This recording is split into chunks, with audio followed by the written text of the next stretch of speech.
પ્રયાગરાજમાં મહાકુંભ ચાલી રહ્યો છે અને આ મહાકુંભમાં ડૂબકી લગાવવા માટે દરરોજ હજારો લોકો ત્યાં આવી પહોંચી રહ્યા છે. આ મહાકુંભમાં નેતાઓ, અભિનેતાઓ, મંત્રીઓ, અભિનેત્રીઓ બધા જ ભાગ લઈ રહ્યા છે.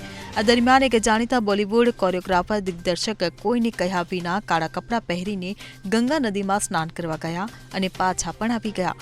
તે બીજું કોઈ નહીં પરંતુ બોલિવૂડના જાણીતા કોરિયોગ્રાફર દિગ્દર્શક રેમો ડિસૂઝા હતા. તેઓ પોતાનો ચહેરો ઢાંકીને અને પોતાની ઓળખ છુપાવીને મહાકુંભમાં પહોંચ્યા હતા. રેમોએ કાળા કપડાં પહેર્યા હતા અને પોતાનો ચહેરો પણ કાળા રંગથી ઢાંકેલો હતો. તે જોઈ કોઈ પણ સુરક્ષા વગર સામાન્ય લોકો વચ્ચે મહાકુંભમાં સ્નાન કરતા જોવા મળ્યા. રેમોએ પોતે તેમનો વિડીયો તેમના ઇન્સ્ટાગ્રામ પર શેર કર્યો છે. વિડીયોમાં જોવા મળી રહ્યું છે કે રેમો ડિસૂઝા ખભા પર બેગ લટકાવીને ઘાટ પર પહોંચ્યા અને પછી સ્નાન કર્યું. આ પછી તે ધ્યાન કરતા જોવા મળ્યા. વિડીયોમાં તે હોડી પર બેસીને મહાકુંભનો નજારો પણ જોતા જોવા મળ્યા હતા. Bureau report CN24 news. હવે જુઓ દેશ દુનિયાની તમામ ખબરો તમારી આંગળીના ટેરવે. ઉઠાવો મોબાઈલ અને Google Play Store પરથી ડાઉનલોડ કરો અમારી CN24 ન્યૂઝ મોબાઈલ એપ.